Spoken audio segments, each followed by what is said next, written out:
अगर नहीं सुधरोगे तो एक आध की नौकरी भी जाएगी। तुम बात समझ नहीं रहे हो। तुमने जुडिशियल मजिस्ट्रेट फर्स्ट क्लास का ऑर्डर टेस्ट कर लिया, हाई कोर्ट में बहस हो गई, हाई कोर्ट ने टीका लगा दिया उसके ऊपर, ये ऑर्डर सही है वो। अब तुम सिर्फ इसलिए उसको कंप्लाई नहीं कर रहे हो क्योंकि तुम्हारी सेवा पूजा नहीं हुई। तो बाबू बनाने लायक आदमी नहीं है, कहाँ से अफसर बन गया ये? तुमको हाईकोर्ट के ऑर्डर की अहमियत नहीं पता? डायरेक्टर करेगा, आदत से मजबूर हो तुम लोग। आपका ये जवाब जो है वो बिल्कुल सही नहीं है, क्योंकि जो आदमी रिट यहाँ फाइल कर रहा है वो नोटिस के बाद वहाँ उपस्थित ना हो या जानबूझ के एब्सेंट हो जाए, ऐसा हो सकता है क्या? इज ही इंस्पेक्टर और is an officer? Mining officer.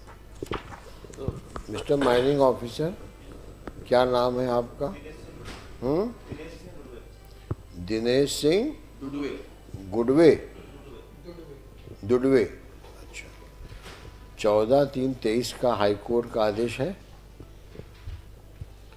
उसके बाद कलेक्टर साहब ने आदेश पारित किया है। कब हुआ आदेश? कलेक्टर का आदेश कब का है? 20/12/22 का है। फिर 14/3/23 का हाई कोर्ट का ऑर्डर हो गया। इसके बाद क्या किया आपने? 14/3/23 के बाद क्या किया?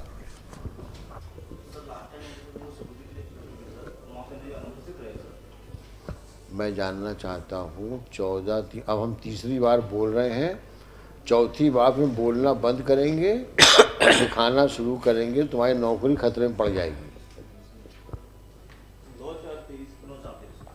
क्या लिखा है तुमने?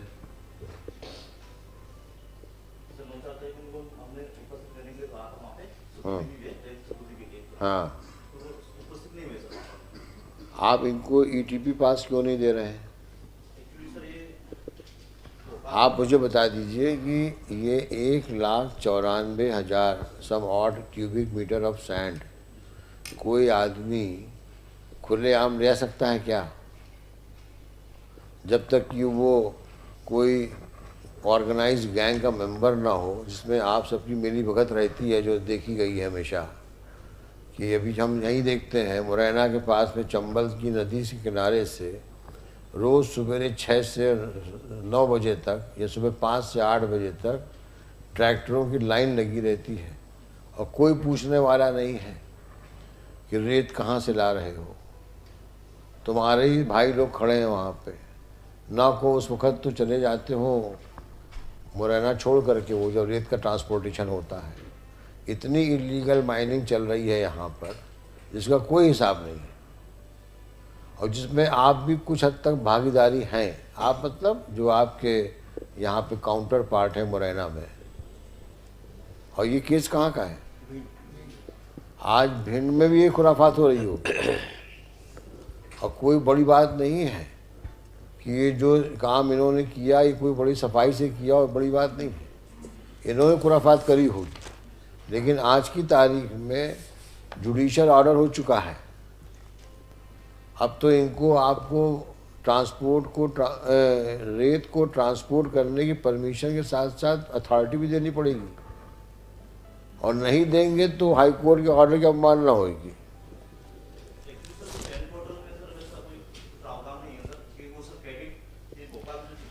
तो आप लिख के दो इनको कि आपको हम सुपुर्दगी नामा में देते हैं और आपको ट्रांजिट पास की आवश्यकता नहीं है।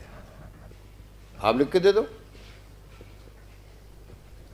अबे किसी को तुम सुपुर्दगी में 1,94,000 क्यूबिक मीटर तुम सैंड दोगे तो कोई क्या वो एक बॉक्स में आ जाएगा क्या? उसको ट्रांसपोर्ट तो करना पड़ेगा ना। और जब ऑर्डर में लिखा हुआ है कि जब कभी भी इसकी ज़रूरत पड़ेगी तो इस सैंड अगर अवेलेबल नहीं रहेगी तो उसकी वैल्यू उस तारीख को, जिस तारीख को ऑर्डर हुआ है, उस वैल्यू का पैसा जमा करना पड़ेगा। इसका मतलब ये हुआ कि जो सैंड इसको सुपुर्दगी में मिलेगी उस सैंड को वो यूज़ कर सकता है। तो बिना ईटीपी के तो कोई मतलब नहीं है देने का। और पहले वैसे नॉर्मल कोर्स में आप देते हैं कि नहीं देते ईटीपी? पहले तो ऑर्डर हुआ था नहीं, नॉर्मल कोर्स में वैसे जब सैंड लेते हैं complete prohibition है. No person shall transport or cause to be transported any mineral. नहीं तो अब आप जब लीज में से एक्सट्रैक्ट करते हैं तो कैसे ले जाते हैं? देना ही पड़ता है। Royalty और वो कागज पास देते हैं. आराम से जब लेके उठाते हैं ये भंडारण के लिए तो उसे टीपी करती है सर। हाँ तो वैसे टीपी काटिए। हमेशा जब भी खदान से एक्सकेवेशन होगा, जितना सैंड बनेगा उसका मेजरमेंट होगा, उसके बाद आप ईटीपी में लिखोगे, उसमें समय लिखते हो कि ये ईटीपी इतने समय के लिए वैलिड है, उस बीच में इस सैंड को आप ले जाओ। This is a known practice. आज की तारीख में जब आप ईटीपी नहीं दोगे तो ये सैंड कहाँ से ले जाएगा उसको वहाँ से, और कैसे यूज़ करेगा उसको? कोर्ट का ऑर्डर मेंशन करते हुए इनका प्रॉब्लम कुछ नहीं है। इनका प्रॉब्लम ये है क्योंकि यहाँ पर ये खा के गच्चा, अब इनके हाथ में ग्रीस कौन लगाए? जब कोर्ट का ऑर्डर हो गया तो ग्रीस क्यों लगाएगा? देखो सुधर जाओ तुम लोग। 7-8 साल हो गए ऑर्डर किए हुए, मतलब ये अगर नहीं सुधरोगे तो एक आध की नौकरी भी जाएगी। तुम बात समझ नहीं रहे हो। तुमने जुडिशियल मजिस्ट्रेट फर्स्ट क्लास का ऑर्डर टेस्ट कर लिया, हाई कोर्ट में बहस हो गई, हाई कोर्ट ने टीका लगा दिया उसके ऊपर, ये ऑर्डर सही है वो। अब तुम सिर्फ इसलिए उसको कंप्लाई नहीं कर रहे हो क्योंकि तुम्हारी सेवा पूजा नहीं हुई, और तुम्हारी सेवा पूजा होना भी नहीं चाहिए क्योंकि अब जुडिशियल ऑर्डर हो चुका है। नहीं चाहते हो तो ईमानदारी से जो जुडिशियल मजिस्ट्रेट फर्स्ट क्लास ने कहा, जो इस डिवीज़न बेंच ने आपको आदेश दिया, उसका पालन करिए अक्षरता, और नहीं करेंगे तो उठा के आज ही सस्पेंड कर सकते हैं। आपको ईटीपी पास देना पड़ेगा, बिना उसके वो सैंड वहां से ट्रांसपोर्ट नहीं हो सकती। अगर कोई और रास्ता है उसको से ट्रांसपोर्ट करने का तो लिख के दो कि हम ईटीपी पास नहीं दे रहे हैं, लेकिन हमारी अथॉरिटी है कि मध्य प्रदेश में कहीं ले जाएं इसको, ये इनसे कोई टीपी पास नहीं पूछेगा, लिख के दे दो।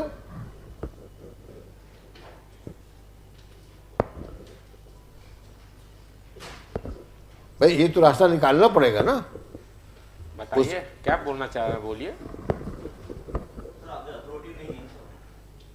इसकी अथॉरिटी कौन इशू करता है ये?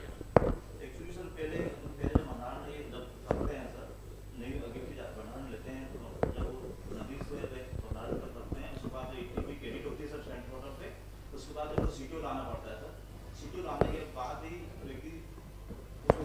सेंट वाटर से जारी होती है। तो जारी कौन करता है? आप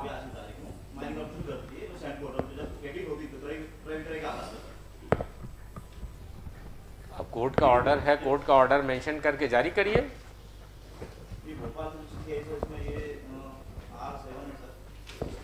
देखो ये इसके बस का नहीं है मोदी जी, इसको नहीं तो हम बुलवा लेंगे डायरेक्टर माइनिंग को, ये भी जेल जाएगा, इसका डायरेक्टर भी जेल जाएगा। डायरेक्टर को ही बुलाइए क्योंकि ये नाटक नहीं चलेगा यहाँ पर। तुम बाबू टाइप बात कर रहे हो, तुमको अफसर किसने बना दिया है? यहाँ चीफ जस्टिस साहब का आदेश है डिवीज़न बेंच का, तुमने मजिस्ट्रेट के ऑर्डर को टेस्ट कर लिया हाई कोर्ट पे, हाई कोर्ट ने आपकी याचिका खारिज कर दी, उसके बावजूद सुधर नहीं रहे हो तुम लोग, क्योंकि तुम्हारे हाथ को ग्रीस नहीं लगाई गई, ऊट पटांग ऑब्जेक्शन ले रहे हो, कभी ये पोर्टल में जाएगा, कभी उस पोर्टल में जाएगा, कभी सिटी में, क्या दुनिया भर की बातें कर रहे हो। ये तो बाबू बनाने लायक आदमी नहीं है, कहां से अफसर बन गया ये? तुमको हाईकोर्ट के ऑर्डर की अहमियत नहीं पता? डायरेक्टर करेगा, आदत से मजबूर हो तुम लोग। आपका ये जवाब जो है वो बिल्कुल सही नहीं है, क्योंकि जो आदमी रिट यहाँ फाइल कर रहा है वो नोटिस के बाद वहाँ उपस्थित ना हो या जानबूझ के एब्सेंट हो जाए, ऐसा हो सकता है क्या? ये सब ने लिखा है कि ये थोड़ा टाइम ले रहे हैं और जानबूझ के डिले कर रहे हैं। बार बार जब कोर्ट ऑर्डर कर रही है यहाँ पे petition file collector order pass कर रहा है, ईटीपी पास करो, निकालो। तुम होते कौन हो तुम रोकने वाले?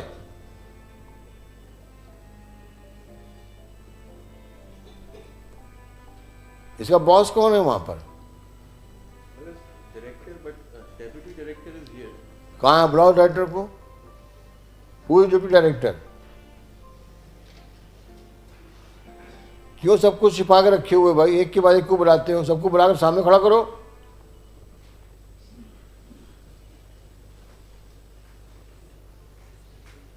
तुम पीछे बैठे हुए हो, तुम्हें इतनी भी तमीज नहीं, तुमको सामने आके बताओ हम लोगों को ये प्रॉब्लम कैसे सॉल्व होएगी।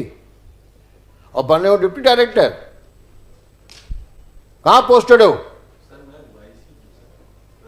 कौन है डिप्टी डायरेक्टर जो अथॉरिटीज के ऊपर? जब उसने लिख के दिया 2022 में इसमें ईटीपी पास जारी करो, तो क्यों नहीं जारी हुआ? कलेक्टर लिख के दे रहा है, हाई कोर्ट का डिवीजन बेंच लिख के दे रहा है, तुम्हारी अकल में बात नहीं घुस रही है? जेल जाना है? क्या नाम है तुम्हारा?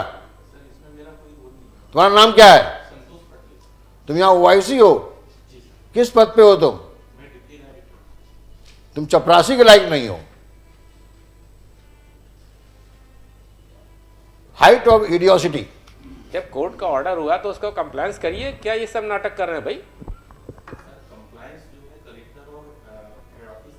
जब कलेक्टर ने कर दिया है, ऑर्डर लिख के दे रहा है वो, आप लिख के दे दीजिए, कलेक्टर करेंगे, यही जवाब दे दीजिए। 2 लिख करके तुम, या हम कुछ नहीं कर सकते, कलेक्टर करेगा। 2 लिख करके हम बुलाते कलेक्टर को। I will record your statement today only. लिखिए, mister Modi, I am writing this that he states that he is not supposed to comply with the order, only collector may comply with the order. जो compliance कर सकते हो court Ask, seek instructions, I am going to record this statement and I will call the collector. This man, both of them should be suspended. They must be corrupt people because their palms are not greased, so they are not compliant even with the court order. ये habitual बदमाश हैं ये लोग, इनकी आदतें खराब हो चुकी हैं। बुलाओ कलेक्टर। कहाँ कलेक्टर है ये? बुलाओ।